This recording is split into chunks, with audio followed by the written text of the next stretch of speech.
Kabul, Afghanistan. The two sides in the months-long dispute over Afghanistan's presidential election are close to signing a power-sharing deal, the terms of which include giving top military honors to a former vice president who is accused of torturing and ordering the rape of a political rival while in office. A political deal is seen as critical as the government prepares for direct peace talks with the Taliban. But the agreement to honor the former vice president, General Abdul Rashid Dostum, by giving him the rank of marshal, awarded only twice before in Afghanistan's history, comes as many Afghans are demanding that accountability for terrorism, war crimes and other brutality be a central part of those talks. The bitter election dispute has stretched on since the vote in September. In February, President Ashraf Ghani was declared to have been re-elected, but his main opponent, Abdullah, called the results fraudulent and took the oath of office at the same time.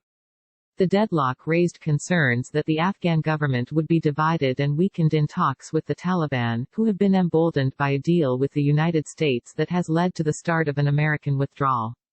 After significant pressure from the United States, including the cutting off of $1 billion in aid, representatives of Mr. Ghani began talks with Mr. Abdullah on power sharing, just as in 2014, when a presidential contest between the same men led to a similar dispute. According to the text of their new deal, which was seen by the New York Times on Saturday, Mr. Abdullah will take charge of the peace process with the Taliban. He and Mr. Ghani will each appoint the same number of cabinet ministers, with Mr. Abdullah also having a significant share in the appointment of governors.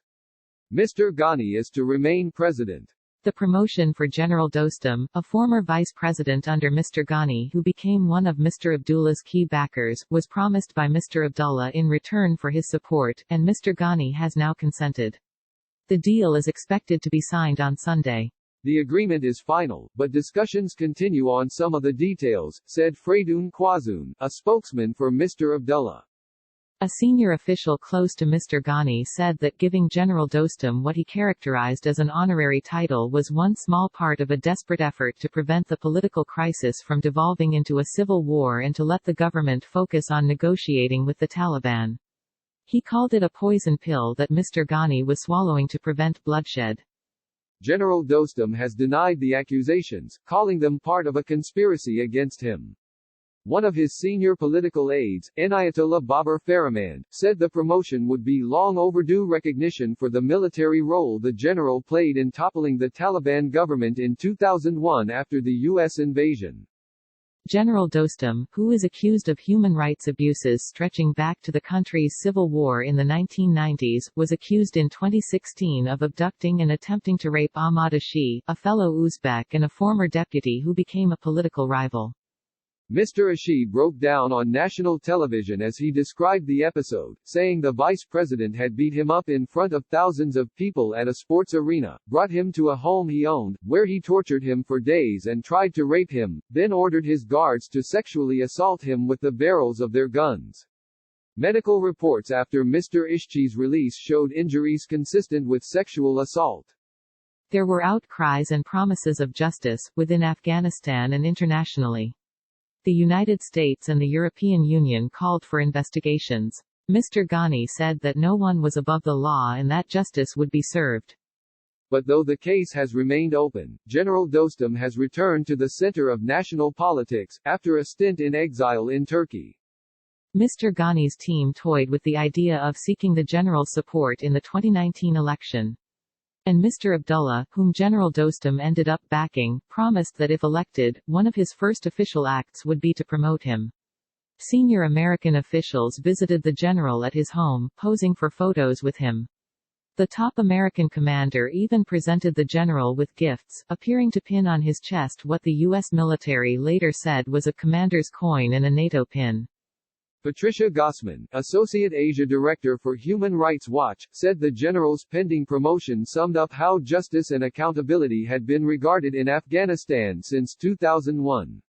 This does not bode well for those hoping the government will speak for victims in the peace talks, she added. An official close to Mr. Ghani said that the government had done what was possible in a fragile situation against a strongman who had thousands of armed followers and support from neighboring countries. It had forced him into exile for 15 months, even turning back his plane when he first tried to return, and stripped him of all executive authority as vice president.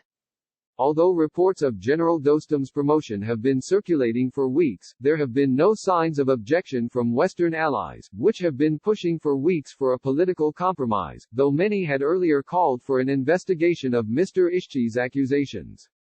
The decisions made to form an inclusive government are decisions that the Afghans are making, Zalmay Khalilzad, the U.S. Special Representative for Afghanistan Reconciliation, told reporters in Washington on Friday. But I generally am of the view that any process for peace requires a balance between requirements of justice and requirements of ending a war. General Dostum, 66, hopes to cement a legacy as a champion of his minority Uzbek people, having become Afghanistan's first Uzbek vice president. Mr. Ghani, who made the general his 2014 running mate despite having once called him a known killer, tried to marginalize him soon after taking office. Infuriated, General Dostum responded with erratic shows of force. There has been little accountability for any of the warlords involved in Afghanistan's 1990s civil war, which left Kabul in ruins and plunged the country into bloody chaos that still continues. Many of those men grew prosperous with the backing of the United States military over the past 2 decades. Mr. Ferriman, the aide to General Dostum, said Mr. Ishqi's accusations could not prevent the general's promotion, because they had not been supported by any court ruling. When pressed that the abduction had happened in front of a crowd, and that Mr. Ishqi had been released with bruises and wounds, Mr. Ferriman said, I am not saying he wasn't beaten, I am not saying he didn't have bruises, but he was not raped, I can say that 100%. Mr. Ferriman said the courts were not impartial and that the government had conspired to marginalize the general. He cited a 2016 attack on the general's convoy, which Afghan officials blamed on the Taliban, but General Dostum called the work of Afghanistan's intelligence agency. This was a political conspiracy, this was the excuse to eliminate General Dostum, Mr. Ferriman said. They couldn't eliminate him physically, they came for character assassination. Laura Jakes contributed reporting from Washington.